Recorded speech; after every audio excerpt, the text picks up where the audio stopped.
Creatine is found naturally in muscle cells and in other organs.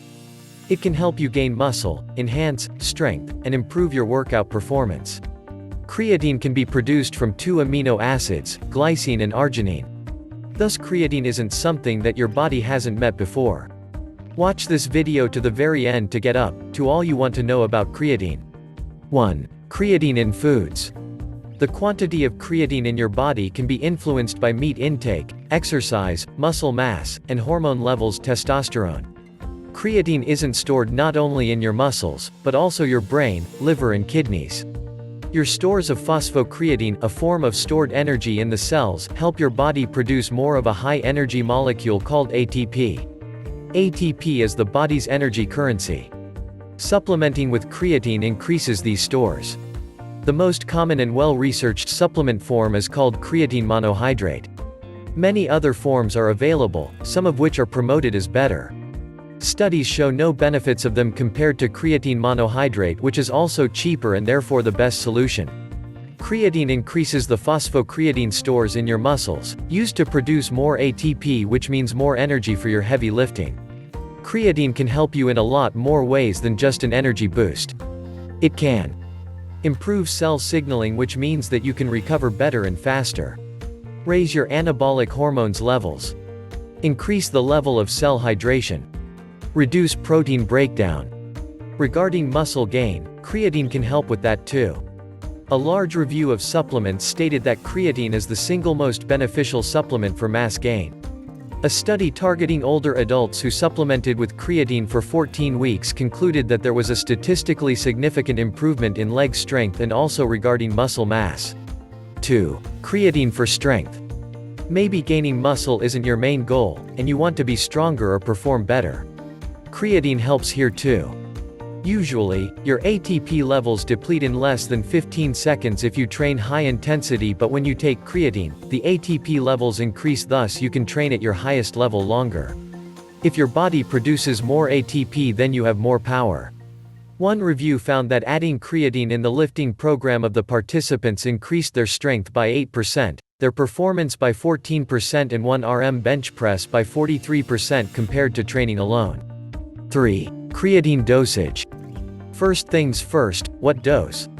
The loading phase can be defined as taking around 20 grams per day for 5 to 7 days. The best way to take this would be 5 grams 4 times during the day. After these 5 to 7 days, you can take 3 to 5 grams per day. During creatine supplementation, I recommend to drink more water than usual and stay hydrated throughout the day. Creatine has an anabolic effect on muscle synthesis, a process which sucks more water into your muscle cells. This can theoretically lead to less water in the space outside the cell, which is why it is recommended to drink more water when taking creatine. 4. Creatine loading phase. The loading phase can help your creatine stores maximize faster. This is not necessary if you want to boost the total creatine levels in a slower manner. In fact, lower doses of creatine can help you reach the same effect, it may just take longer. Studies show that in 28 days of supplementing with 3 grams of creatine daily can lead to the same effect of ingesting 20 grams of creatine for 6 days. 5. When to take creatine. When to take creatine is still a common problem. Creatine is considered a very effective supplement no matter the time you take it, pre-workout or post-workout. Some studies suggest taking creatine post-workout in order to have greater muscle benefits. So if your goal is to be on point with everything, then you can consider taking creatine post-workout. If not, take it how it suits you best. 6. Creatine on rest days. On rest days there are some benefits if you take creatine with food. This doesn't mean that you have to eat in excess only to take creatine in the morning or the evening. You can have a regular meal and take creatine alongside. Some studies show benefits if you have carbs and protein in the meal because they help to increase the extent to which your body absorbs creatine. 7. Secondary benefits of creatine. Surprisingly, creatine doesn't only help your gym performance, but it has some other benefits for your brain and liver, especially for vegetarians and elderly. One of these benefits is its impact on the brain. The brain stores phosphocreatine and uses a lot of ATP for its functions. Having a creatine deficiency severely affects your brain. Researchers suggest that lack of creatine is an important factor in the evolution of brain pathologies like Parkinson's disease, Huntington's disease, Alzheimer's disease, epilepsy, memory conditions, etc. This is still a new topic and scientists don't have a strong correlation between them because most of the studies were performed on rats and mice. 8. Side effects of creatine. Stomach issues and hair loss are potential side effects. I think that this is one of the most Googled issues around creatine. This supplement has been around for many years and scientists didn't neglect it. There are hundreds of studies on creatine efficiency, safety, risks and side effects. The most common side effects of creatine that show up after a Google search are muscle cramping, kidney issues, liver issues, dehydration, gastrointestinal problems and weight gain.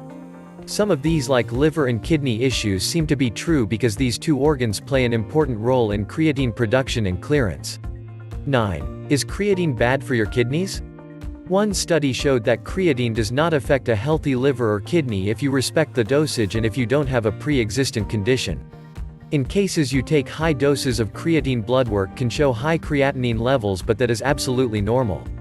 Creatinine is the metabolism product of phosphocreatine. Although, I suggest you should check your kidney functions including creatinine before you take creatine and always mention if you are currently taking creatine to your doctor. At maintenance dose, creatinine levels are usually not affected. 10. Evidence versus fake news.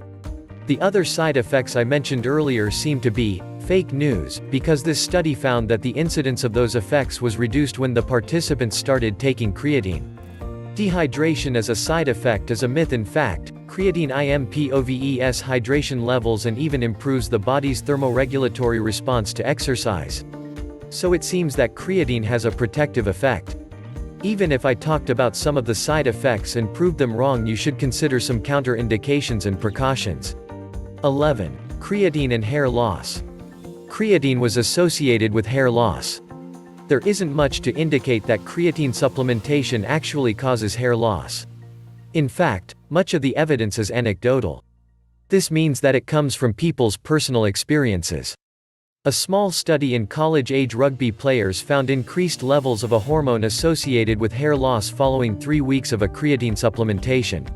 This hormone is called dihydrotestosterone, DHT. DHT is derived from testosterone, but it is more potent.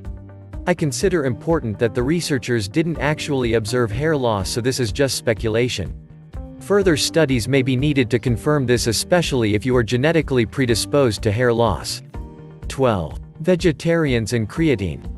What is interesting is that vegetarians have low creatine stores because meat has the most creatine levels. In this study there was a 50% improvement regarding a memory test and 20% in intelligence test scores after they supplemented with creatine. Although creatine supplementation can be useful for elderly people, for healthy adults it may not bring any added benefits. There are some other benefits stated in research, but they are not fully confirmed. Creatine supplementation can help treat non-alcoholic fatty liver disease, improve muscle function and quality of life in older people. 13. Consult your doctor if you have a pre-existent kidney or liver condition. I strongly advise you to consult your doctor about creatine. Even if you don't have such conditions, I strongly advise you to do a routine blood test and after that consider creatine supplementation. It can be quite common to experience gastrointestinal problems, especially if you take a large dose or it is not dissolved completely or take it with coffee. If you like the video, give it a thumbs up and share it with your friends. And for more interesting videos, subscribe to the channel.